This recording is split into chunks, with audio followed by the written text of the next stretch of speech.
Bienvenue dans Cross and Run, le podcast dans lequel on parle de sport et de dépassement de soi. Je suis ton hôte Quentin Lissard. Aujourd'hui, on est avec Marion Legrand, championne d'Europe de duathlon.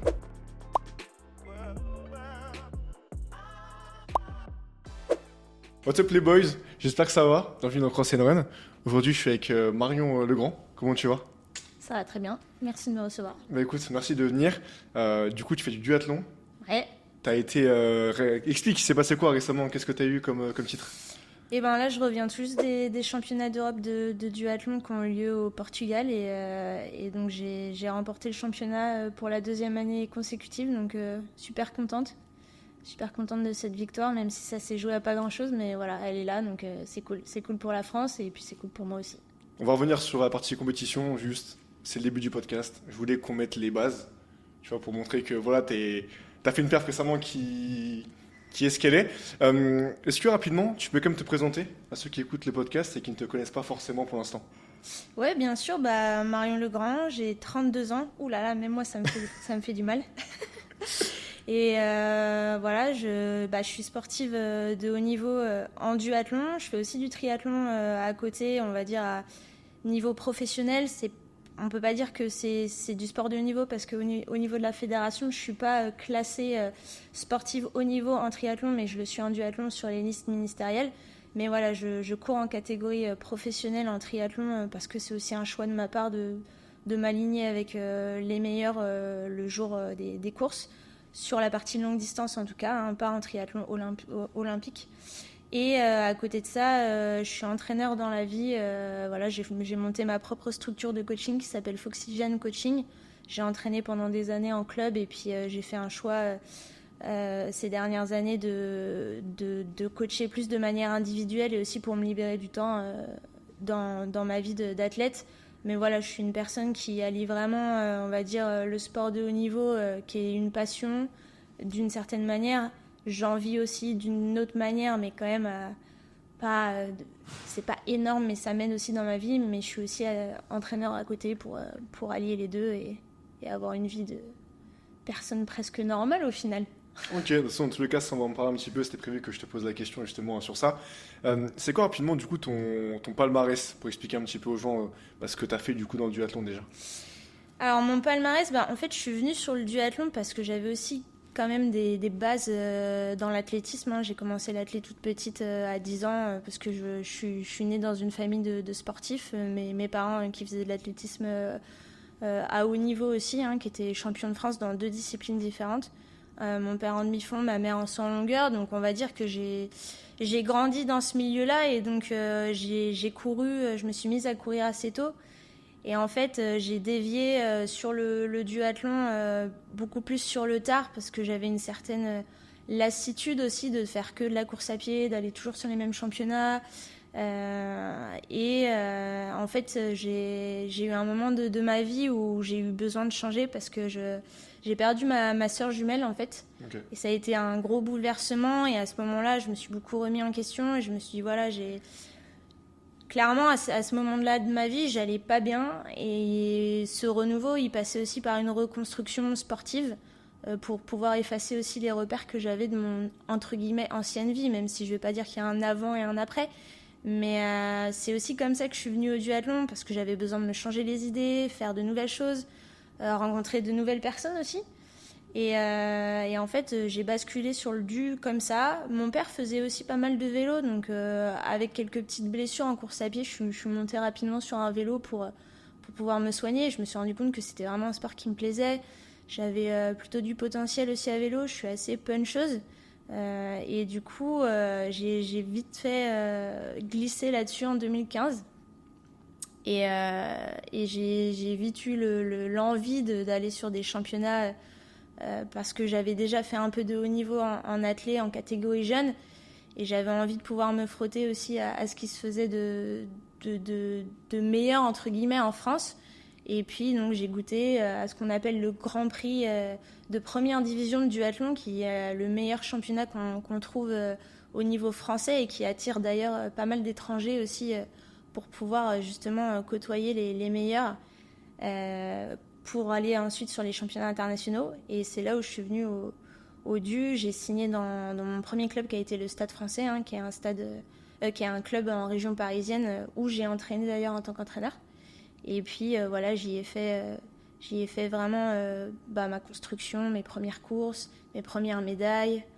Et voilà, aujourd'hui, j'ai quand même pas mal quelques petites médailles internationales, on va dire. De toute façon, après, est-ce que tu peux dire un petit peu justement ce que tu as fait? T'es double championne d'Europe, non? Ouais, alors j'ai commencé par ma première médaille internationale, ça a été vice-championne d'Europe. C'était en 2021 en Roumanie. J'ai été à nouveau deuxième l'année suivante. Et puis j'ai réussi à décrocher une médaille mondiale cette même année d'ailleurs, en 2021. Et puis là, les 2 dernières années, j'ai eu un titre de championne d'Europe du coup. Et au niveau français, j'ai gagné les championnats de France ces 4 dernières années. Donc c'est fort. On essaye de tenir le rang, mais ouais.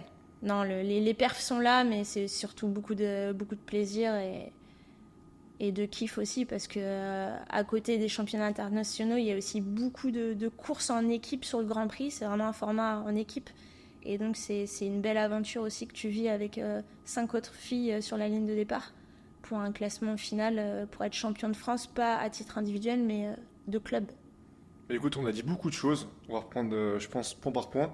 Tout d'abord, juste en fait qu'on représente un petit peu ce que c'est le duathlon, ce qu'on n'a pas fait. C'est vrai. Donc il y a beaucoup de gens, je pense, qui connaissent le triathlon, et je suis même pas sûr encore qu'ils aient toutes les spécificités du triathlon, parce qu'il y a différents formats, etc. Est-ce qu'on peut déjà peut-être présenter le triathlon aussi, et après faire la même chose pour le duathlon, pour expliquer concrètement les différences qu'il peut y avoir? Alors le triathlon, donc c'est l'enchaînement de 3 sports. Je dis bien enchaînement parce qu'aujourd'hui on a des disciplines comme le pentathlon, des choses comme ça où c'est plusieurs disciplines, mais qui ne s'enchaînent pas sans un... Enfin, il y a un arrêt du chronomètre, on va dire, comme par exemple le décathlon, etc., où ils vont faire 10 épreuves et il va y avoir des jours de repos. Là, en l'occurrence, tout ce qui est triathlon, duathlon, c'est vraiment du sport enchaîné sans arrêt du chrono. Donc, ça fait vraiment partie de la discipline de pouvoir passer d'une discipline à une autre sans s'arrêter et aller le plus vite possible. Donc, le triathlon, c'est l'enchaînement de natation, vélo, course à pied. Tandis que le duathlon, on va courir 2 fois. En fait, il n'y aura pas de partie natation. On va courir une première fois, faire du vélo et courir une deuxième fois. Et au sein de ces disciplines, on y retrouve plusieurs formats. Donc, on peut avoir du format sprint, donc qui est des courses qui vont durer 1 heure. Donc en triathlon, ça va être 750 mètres de natation, 20 km à pied, 20 km à vélo, 5 km à pied. Et en duathlon, le format sprint, ça va être 5 km à pied, 20 km à vélo et 2 km 5 à pied. Ça, c'est les formats les plus courts. Et si on va chercher les formats les plus longs, on a le format Ironman en triathlon. Donc là, ça va être 3 km 8 de natation, 180 km à vélo et un marathon à la fin. Tandis qu'en duathlon, les plus longs formats, ça va être plutôt des formats Powerman, donc l'équivalent de l'Ironman. Et là, on aura plutôt, en général, ce sera plutôt 10 km à pied au début, autour de 140 km à vélo au milieu, et puis 30 bornes à la fin. En fait, toi, tu choisis où est-ce que tu te situes là-dessus et sur quel format tu veux aller. Et au milieu de ça se situent les championnats internationaux qui, eux, vont cibler certaines distances.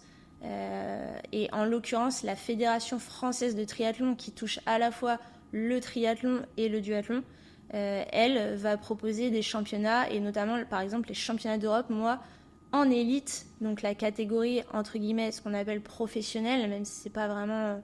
on n'est pas pro, mais on a été sélectionné par la fédération, on va courir le format qui est choisi, qui sera sprint, par exemple, en duathlon.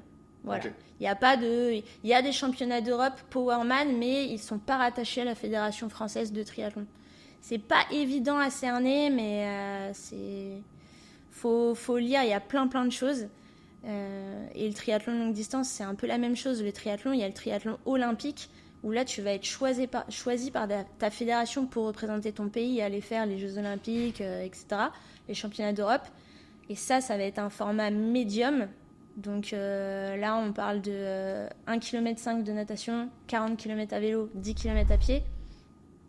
Mais à l'inverse, par exemple, le triathlon Ironman ou longue distance, il y aura un championnat, il n'y aura pas de Jeux olympiques, ce ne sera pas lié à la fédération, mais il y aura un championnat du monde ce que tout le monde appelle Kona Hawaii, qui est un championnat, on va dire, privé, en fait. Donc, la fédération ne touche pas tout ce qui se passe dans le triathlon et dans le duathlon, mais touche certains formats. Écoute, c'est un peu technique, mais je pense que c'est bien expliqué. C'est très quand même. technique, ouais. Mais c'est bien expliqué quand même, je trouve. Et du coup, toi, dans tes compétitions, tu fais quel format? Donc, moi, en l'occurrence, quand je fais tout ce qui touche au duathlon, je touche à la fédération, c'est-à-dire que la fédération va me sélectionner pour représenter la France et donc je vais partir en équipe de France courir les championnats élites. Et donc là, en l'occurrence, en duathlon, en général, le championnat d'Europe, ça se court sur un format sprint. Okay. Et les championnats du monde, ça peut varier, ça peut être soit un M, soit un sprint. Cette année, par exemple, ce sera un sprint, mais il y a quelques années, j'ai couru des formats qui étaient sur format M. Voilà, ça, c'est tout ce qui touche au duathlon.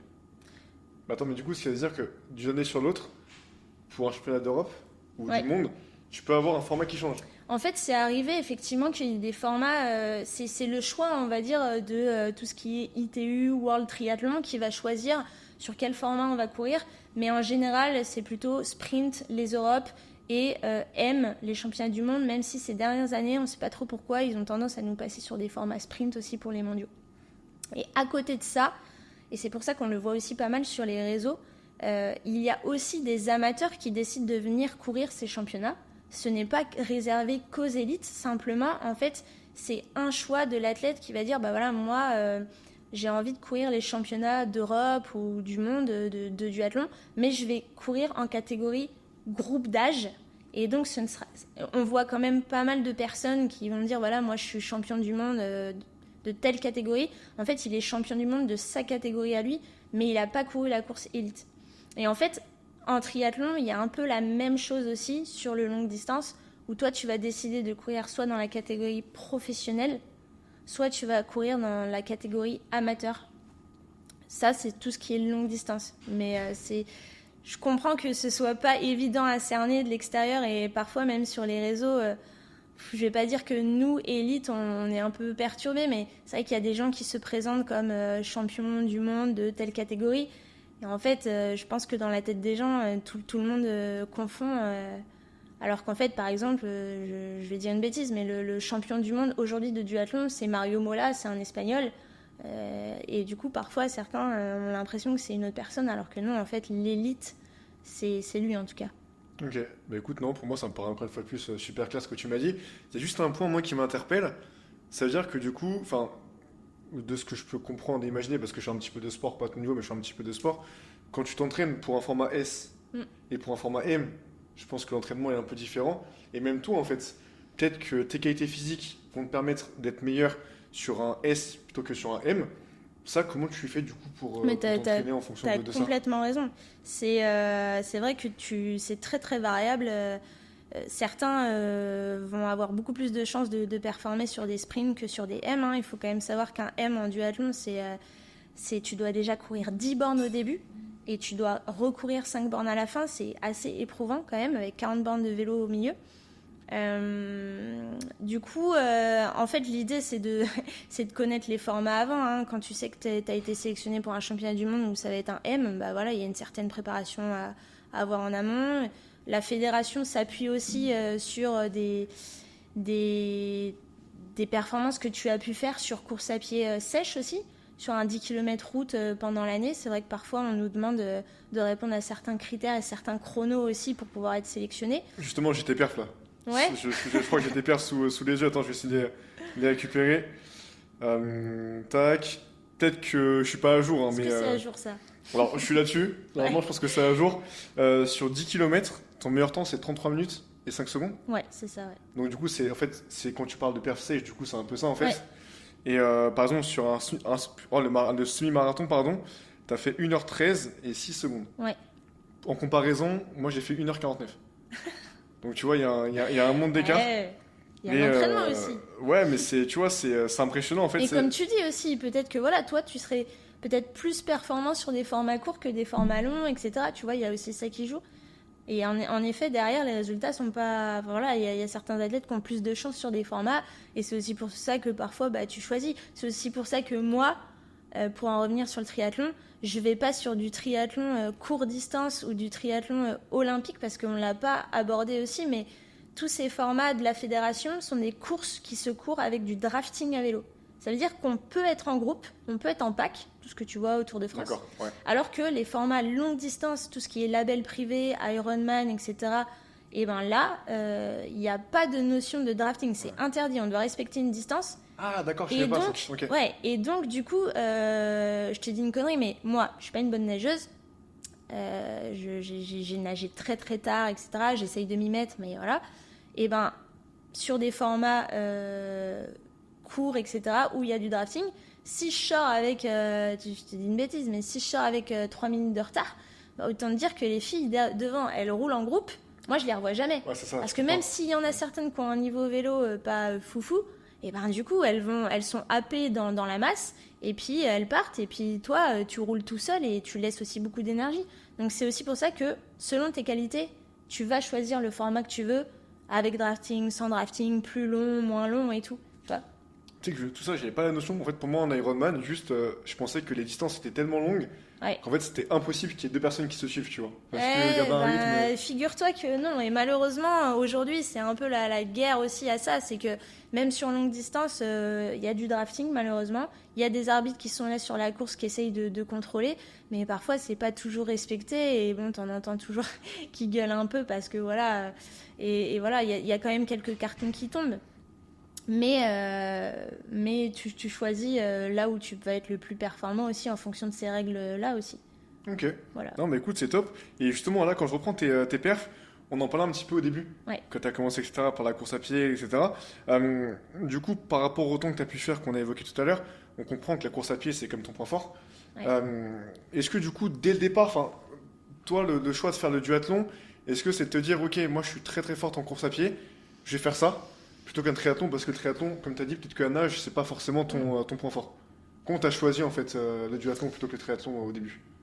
Alors, c'est sûr qu'aujourd'hui, les duathlètes ont quand même beaucoup la fibre course à pied. Hein. Je dirais qu'on n'a pas plus de chance parce que selon la stratégie et la dynamique de course, il peut y avoir des cyclistes qui gagnent, qui vont arriver à créer une échappée et finalement, même s'ils vont être moins bons à pied à la fin, s'ils ont mis un gros trou, voilà. Sauf que comme il y a cette configuration de drafting, c'est vrai qu'il faut vraiment être très très très bon à vélo pour arriver à sortir et poser et courir moins fort et terminer tranquillement.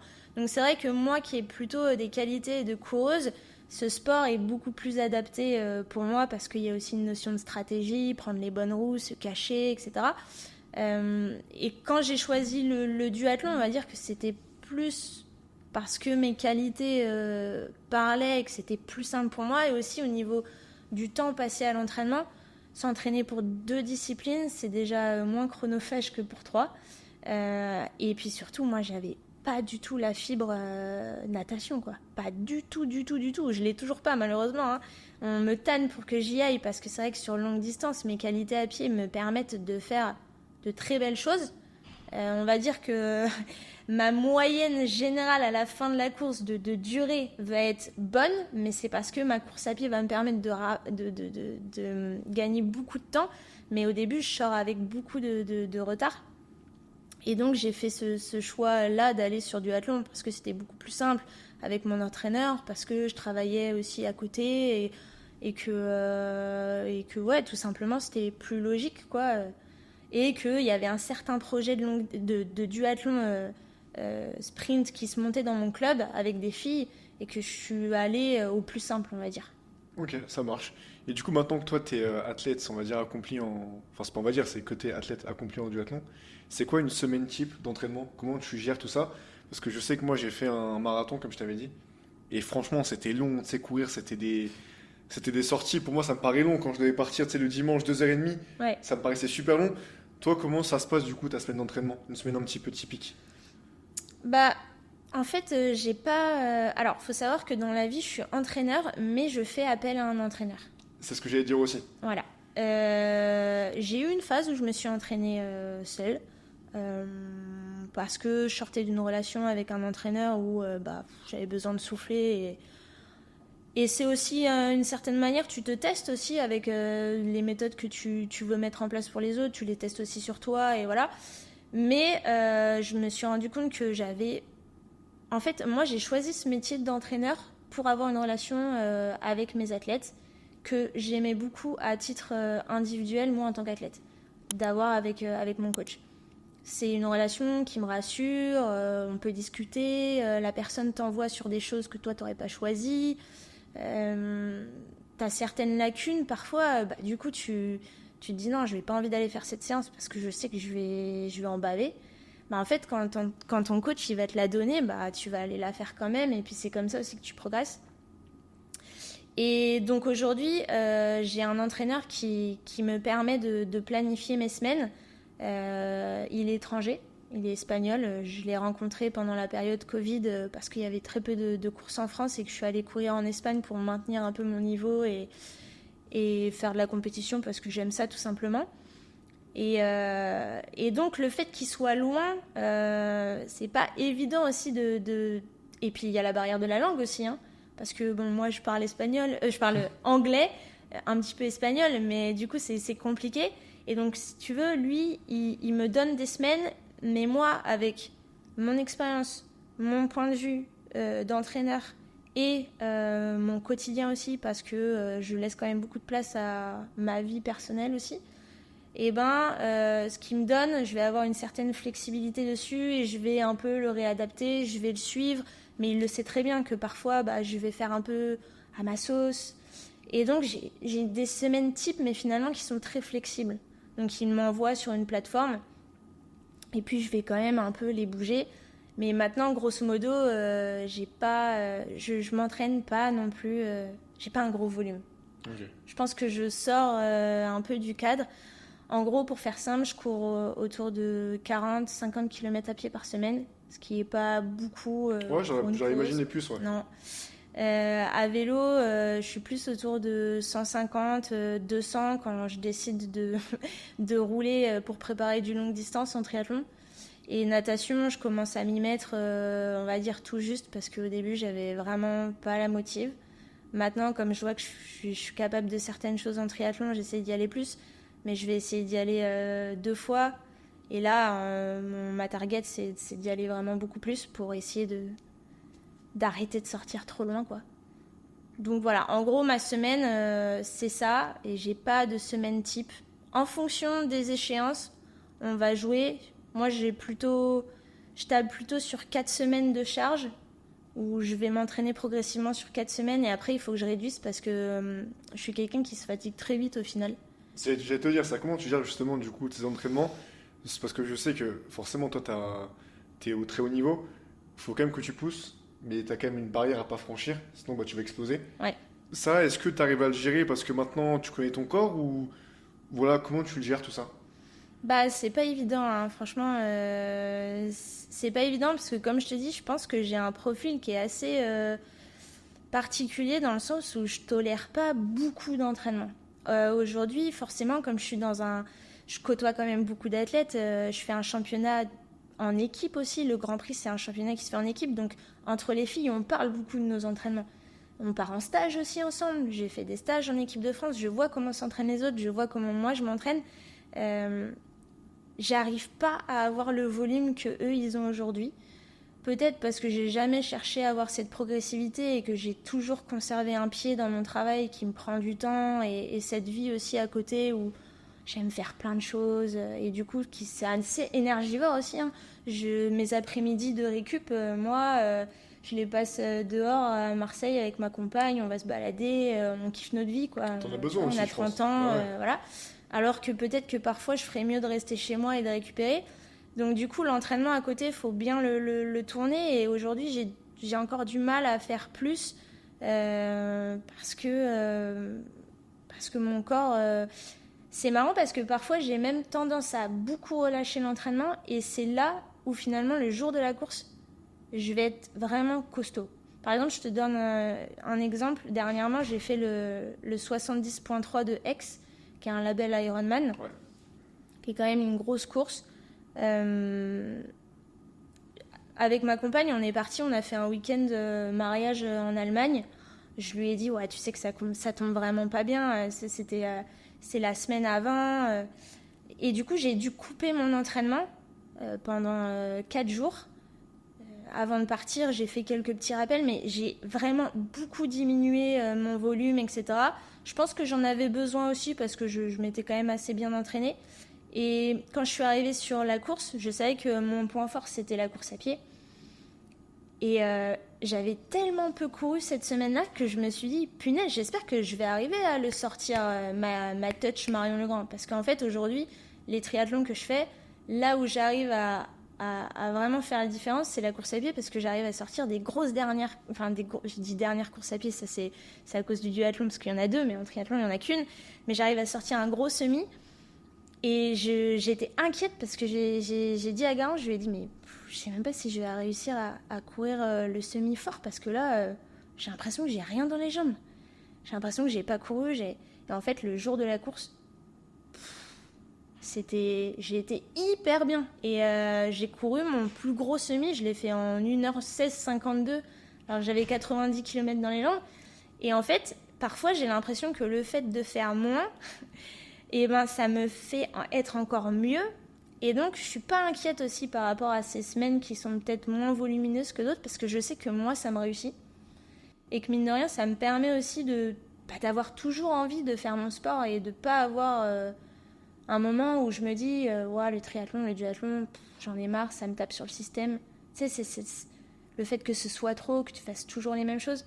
Finalement, je l'entretiens aussi, cette envie, parce qu'aujourd'hui, je suis pas focus à 2000%. Et je m'en mets pas plein la tête, tu vois. Même si il y a toujours ce petit regret où je me dis, et si je faisais plus, est-ce que je serais pas encore mieux? Ouais, je vois ce que tu veux dire. Moi, ce qui m'intéresse, c'est justement que t'es vraiment équilibré en fait dans ta vie, ce que je peux voir. Parce que mine de rien, bah, comme tu dis, bah, t'as forcément tes entraînements, ton travail, ta compagne aussi. Mais tu gardes du temps pour chaque chose, mine de rien. Et bah, tu gagnes quand même des compétitions. Donc ça marche. Après, on peut toujours faire plus, mais au final, tu gagnes. Donc c'est ce qui est intéressant. Mais pour comparer justement avec les autres filles qui font du duathlon, la différence en termes de volume, elle est vraiment énorme. Je m'en rends pas compte par rapport à ce que tu fais. Je peux pas savoir exactement. Alors, moi, je suis pas. Par exemple, j'ai Strava, hein, comme beaucoup de monde. Hein. Moi, en Strava, je suis en privé. J'ai pas envie de regarder ce que font les autres. De un, parce que je trouve ça anxiogène à fond. Enfin, moi, ça m'est déjà arrivé de voir ce que faisaient les autres en stage. Et tu vois, par rapport à mon profil, il y a eu des moments où je me suis monté la tête. Je me suis dit, punaise, mais toi, tu fais pas ce qu'ils font. Et en fait, bah, tu vois, par exemple, Strava, bah, je regarde pas, ou je suis en privé, parce que j'ai pas envie qu'il y ait ce truc comme ça où chacun voit qui fait quoi. Donc, si tu veux, je sais pas exactement ce que font les autres. Mais dans les discussions, même avec mes amis, ou même quand j'en parle avec le staff de l'équipe de France ou quoi, je vois bien que les filles, elles sont à 80 km à pied, beaucoup de vélo. Aujourd'hui, les réseaux sociaux font que tu vois vachement ce que font les gens. Les gens se mettent quand même pas mal en avant dans leur semaine d'entraînement. Moi, c'est quelque chose que j'ai du mal à faire, non pas parce que je veux cacher ce que je fais, mais plus parce que c'est moins moi. Hein.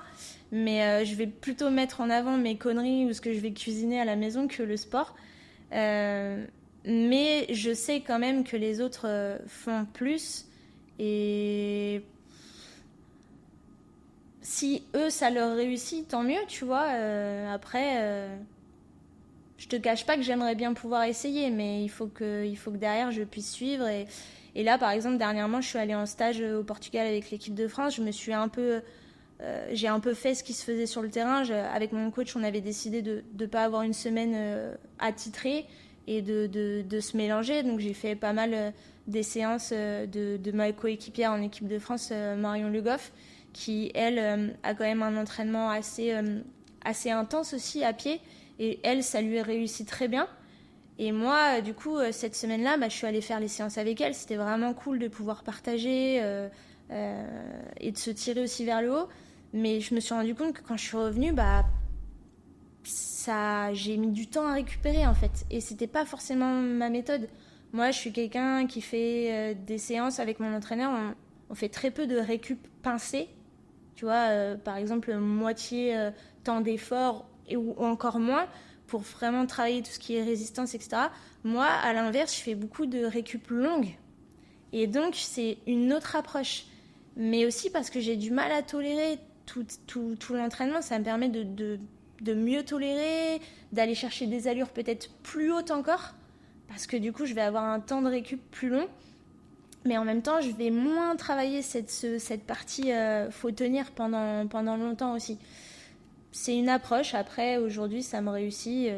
Je dis pas que demain, je pourrais pas être mieux, mais voilà. Tant que ça marche. Ouais.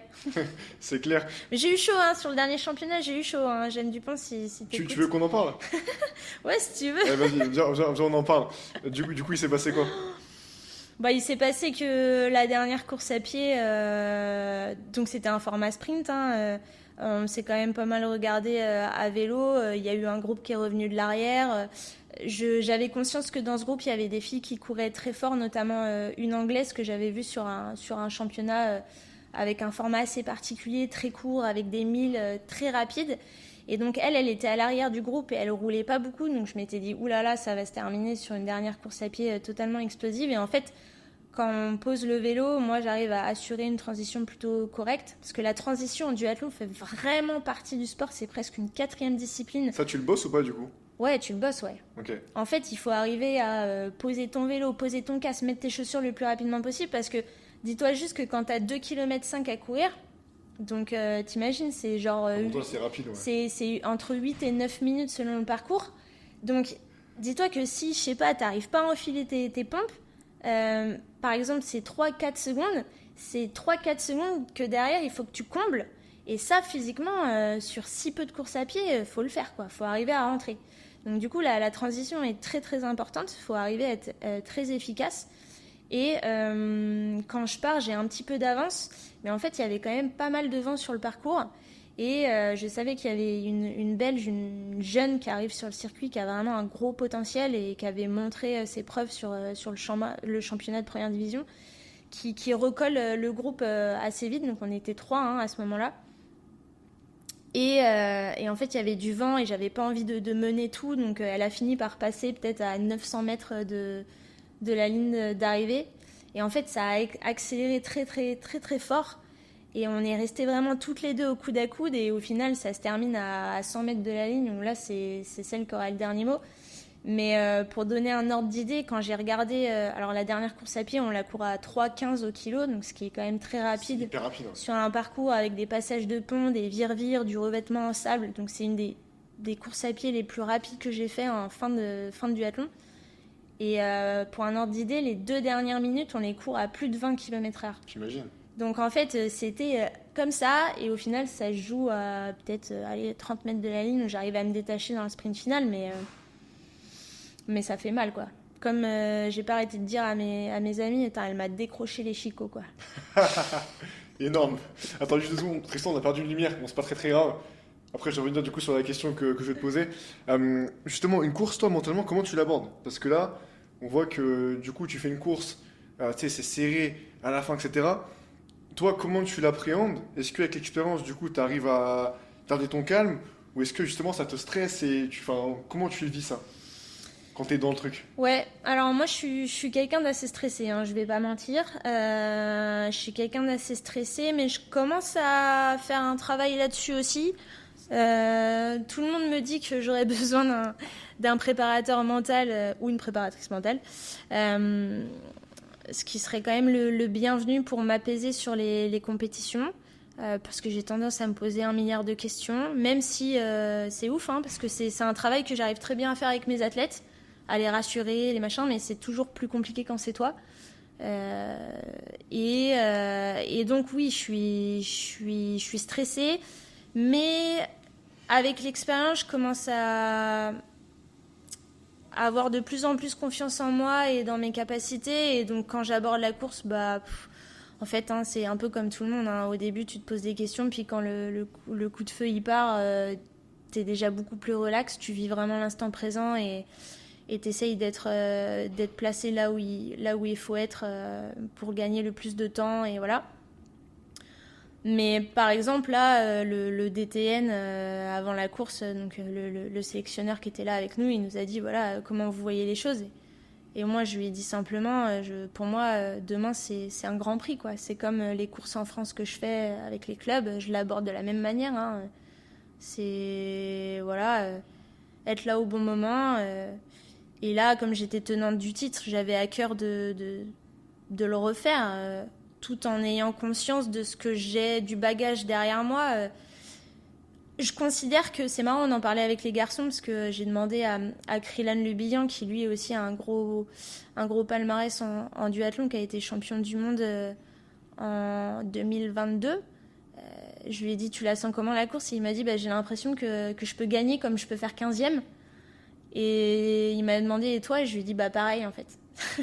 Donc, disons que tu as cette confiance, mais tu as aussi conscience que dans un duathlon, tout peut arriver parce que ton placement à la T2, à la deuxième transition, il peut être mauvais et donc tu peux reculer, partir avec beaucoup de retard. Il peut y avoir des chutes. Moi, l'année dernière, sur les championnats du monde, sur le format relais, je tombe. Donc là, la course, c'est mort. Donc, je l'aborde avec un peu de confiance, avec du stress, mais avec une envie de réussir. Il faut de toute façon. Sinon, et les courses où j'y vais, où j'ai la boule et ventre, je suis méga stressée, je me plante. Clairement, l'année dernière, au championnat du monde, j'ai pris tout ce stress. Tout le monde m'a dit, t'es championne de France, t'es championne d'Europe, maintenant il reste plus que lui. Et en fait, moi j'étais là en mode, mais laissez-moi tranquille. J'ai juste envie de kiffer mon truc et je me suis fait happer par ce stress de me dire, il faut que je fasse bien. Et au final, ça m'a coupé les jambes et j'étais trop mal. J'ai pas réussi à courir, j'ai pas réussi à être moi. Et en fait, là, au championnat d'Europe, j'ai dit non, je veux pas ça. Je veux y aller, je veux kiffer, je veux faire ce que j'aime. Et parfois, avant les courses, je me dis à haute voix, je me parle. Et je me dis, Marion, il n'y a rien que tu sais pas faire. Tu sais tout faire. Tu aimes tout ce que tu fais. Et je me suis même dit, si ça se termine au sprint comme l'année dernière, kiffe, parce que c'est ça que t'adores. C'est quand t'as un duel comme ça, c'est là où tu prends du plaisir. Et quand je me suis retrouvée avec Jeanne, je me suis dit, allez, la course, elle se termine, mais elle commence maintenant. C'est là que tu vas kiffer, c'est là que tu vas t'en souvenir, donc vas-y à fond, et voilà. Et d'ailleurs, pour l'anecdote, je termine là-dessus sur le championnat d'Europe, mais il y en a pas beaucoup qui le savent, mais avant la course, mon vélo, j'ai eu un souci avec ma roue avant, j'ai failli pas prendre le départ. 50 minutes avant la course, je me suis rendu compte que mon axe de roue, alors va savoir comment c'est possible parce que j'avais roulé 2 jours avant avec mon vélo, ma roue ne tenait plus dans mon axe, en fait mon axe ne mordait plus le filetage. Et là j'ai eu une montée de pression énorme parce que ça faisait depuis quand même mardi que j'étais partie de chez moi, que j'attendais cette course. Et je me suis dit, voilà, je vais pas courir parce que on a un certain nombre de choses à respecter, l'athlète lounge, la chambre d'appel, mettre ton vélo, etc. Parce que le vélo, du coup, tu le mets avant la course. Ouais, bien sûr, tu mets ton vélo avant la course et il faut que tu aies été chauffé. Et là, j'ai eu une montée de pression de ouf parce que je me suis dit, mais j'ai pas de solution en fait. Là, mon vélo, il roule plus. Je viens de m'en rendre compte là maintenant, alors que ça allait très bien les autres jours parce que j'ai pris mon vélo pour sortir de l'hôtel et voilà, c'était cassé. Et en fait, on a réussi à trouver une solution de dernière minute, mais j'ai dû arriver à prendre mon stress et à faire un reset et avoir confiance en mon vélo aussi, parce que tu te dis, putain, si au virage, ma roue, elle part et voilà. Donc, on avait retrouvé un nouvel axe, mais il a fallu aller chercher, demander à un garçon, etc. Donc, beaucoup de stress. Et en fait, ce stress-là, j'ai dû le prendre, reset, et me remettre dans la course. Et voilà, ça fait partie du jeu, mais parfois, t'abordes des courses, t'es tendu quand même. Tu sais que ça, c'est pas mal de sportifs justement de haut niveau que j'ai eu me disent avant les compétitions, ils sont un peu stressés. Mais en fait, au fond d'eux, tu sens qu'il y a quand même ce truc de quand t'es dedans, je sais pas, il y a un truc plus fort en fait qui te rattrape et qui fait que du coup tu vas aller plus loin et chercher un petit peu cette victoire.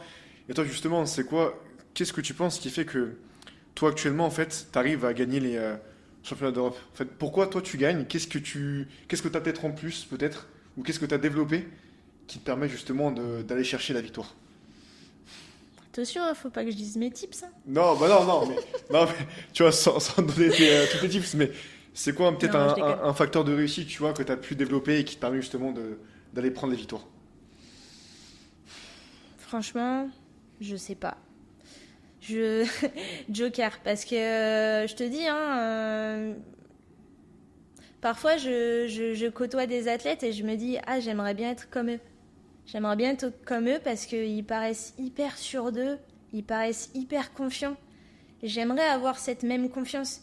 Et souvent, franchement, ma compagne, la Garance, elle s'arrache les cheveux parce que elle me dit, mais regarde ce que tu as fait à l'entraînement, regarde ce que tu as fait à la dernière course. Comment tu peux continuer à douter ? Et en fait, c'est vrai que parfois, je me dis, si j'étais en pleine confiance, mais je serais encore mieux, quoi. Mais je sais pas, je pense que il y a un moment où moi, dans la compétition, tout s'efface. Je suis juste moi. J'essaye de...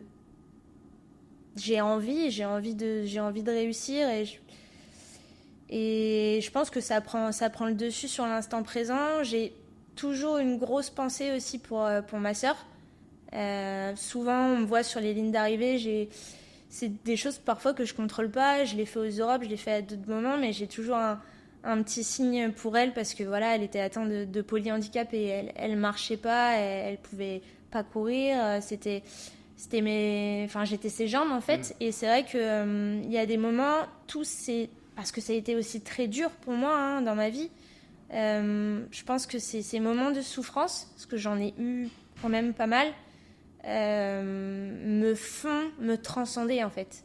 Et à la fin, je me dis pas plus jamais ça, mais là j'ai besoin d'être heureuse. Je veux ce moment qu'on m'a pris entre guillemets avant. Je le veux pour revivre en fait. Et du coup, c'est ce qui me donne le peps de la fin.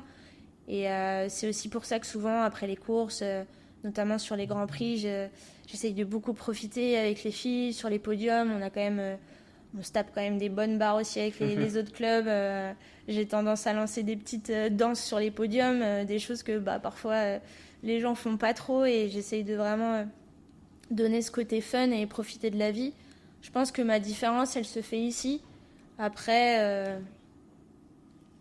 je sais pas, c'est un peu à l'instinct.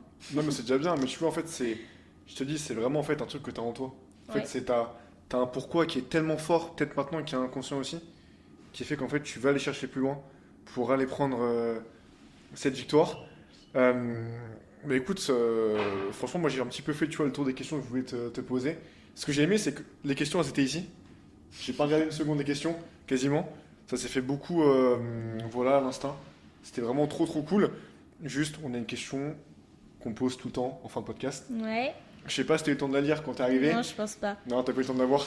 C'est en fait, t'as 30 secondes, 15-30 secondes, pour me convaincre, moi aussi, de faire du duathlon. Comment, du coup, tu me vendrais un petit peu ton sport pour me motiver à en faire? C'est quand tu veux. Alors, t'aimes la course à pied? T'aimes le vélo? T'aimes pouvoir tout enchaîner? Ouais. Et ben voilà, faut faire du duathlon parce que le triathlon, c'est has-been. Le réchauffement climatique, il arrive, donc on pourra bientôt plus nager dans les rivières, les machins. Donc le duathlon, c'est un sport d'avenir.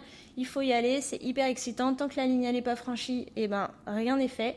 Il y a une part de tactique, il y a une part de fun, il y a une part d'équipe. C'est pas qu'un sport individuel, c'est aussi un sport d'équipe sur les grands prix. Donc il n'y a plus qu'à, faut y aller, il faut tester. C'est hyper ludique. À l'entraînement, tu ne fais pas que de la course à pied. Il n'y a pas trop de lassitude parce que tu peux aussi aller rouler, changer ton training, penser à autre chose. Donc c'est pour ça qu'il faut faire du duathlon. Bah écoute, c'est nickel. Où est-ce qu'on peut te suivre maintenant du coup sur les réseaux? Et aussi, où est-ce que, peut-être que je t'ai pas posé la question, mais si demain je veux m'inscrire, est-ce que je trouve un club facilement de duathlon? Ouais, grave. Il y a énormément de clubs en France, donc je pense que maintenant quasiment toutes les villes ont des petits clubs. Il y a même des gens qui créent leur club aujourd'hui, des groupes qui créent leur club, qui sont affiliés. Donc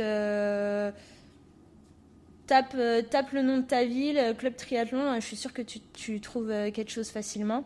Et on peut aussi faire du triathlon sans être licencié. Attention, il suffit juste d'avoir un certificat médical à jour.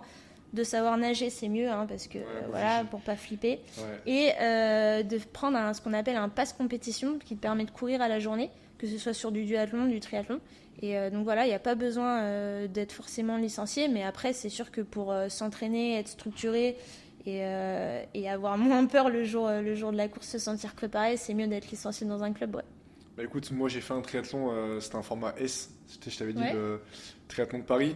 Tu vas m'insulter, mais je l'ai fait en brasse parce que je sais pas nager. Non, mais... Et j'en ai fait un, tu vois, donc c'est pour te dire, toi, t'as pas d'excuses. Non, mais attends. Si tu veux, donc ma compagne qui s'appelle Garance Blo, qui a fait du sport de haut niveau aussi, qui a été duathlète en équipe de France aussi il y a quelques années, quand elle a commencé le triathlon, elle a fait le Garmin Tri. Ok, ouais, Et ben, dis-toi qu'elle a eu quand même l'insolence d'avoir, je sais plus, elle est allée chercher une combinaison d'une copine. Elle a pris un vélo, elle était en pédale plate, comme ci, comme ça, machin. Elle a pris des fringues, un casque de machin. Elle a fait la course et elle a eu l'insolence de gagner quand même. Avec un vélo sans les Ouais, pédales ouais, qui accrochent. Ouais, c'est t'as le potentiel. Donc, tu vois, et après, elle s'est expérimentée, elle a fait les choses à fond, elle a atteint un très bon niveau. Mais tu vois, tout le monde peut commencer comme ça, on va dire classiquement, sans... T'as pas d'excuses, Voilà. juste sans skier. C'est clair, c'est clair. Tout le monde peut le faire. Et est-ce que t'es à l'aise si voilà, on met peut-être un réseau que t'as, si certains ont des questions, peut-être qu'ils peuvent même Ouais, te poser. bah, carrément. Non, Donc, non, bah, je te laisse te donner devant la caméra directement. sur Instagram, Marion Legrand, je crois que j'ai dû mettre 3 tirets quelque part, parce qu'avant je m'appelais Pandaillon, mais on m'a dit non, c'est pas très pro, change. Fais un truc sur lequel on peut te retrouver plus facilement. C'était très drôle quand la Fédération française de triathlon m'identifiait Pandaillon. Et ma femme, c'était poire vinaigrette. Donc après, on a dit on arrête les conneries, on va mettre quelque chose de sérieux, on va mettre Marion Legrand et Garance Blo. Donc voilà, sur les réseaux sociaux, vous pourrez me trouver là-dessus. C'est génial. Bah écoute, vraiment, j'ai pris beaucoup de plaisir à faire ce podcast. Merci. Je crois que c'est le seul où vraiment les notes, j'ai pas regardé quasiment. Donc vraiment, Au une fois de feeling, plus, à l'instant. carrément. Merci d'être venu. Je t'en refais un check. Je te vois sur un triathlon, hein. Bah écoute, Tu viendras à Marseille. là tu C'est vas me sympa, faire, hein, c'est un cadre attends, plutôt cool. Là, si je m'engage maintenant, là, je vais commencer à stresser, ça va pas être bien. Mais écoute, on se redit ça. Non, mais la natation, même en brasse, ça passe. La course, elle commence après. La course, ouais, bah, à la fin, j'ai eu des crampes. Bon. En tout cas, merci d'être venu. Une fois de plus, je t'en remercie. Merci à toi. vous qui écoutez Cross and Run. Prenez soin de vous. C'était Marion et Quentin. Rendez-vous mardi prochain. Ciao, ciao les boys.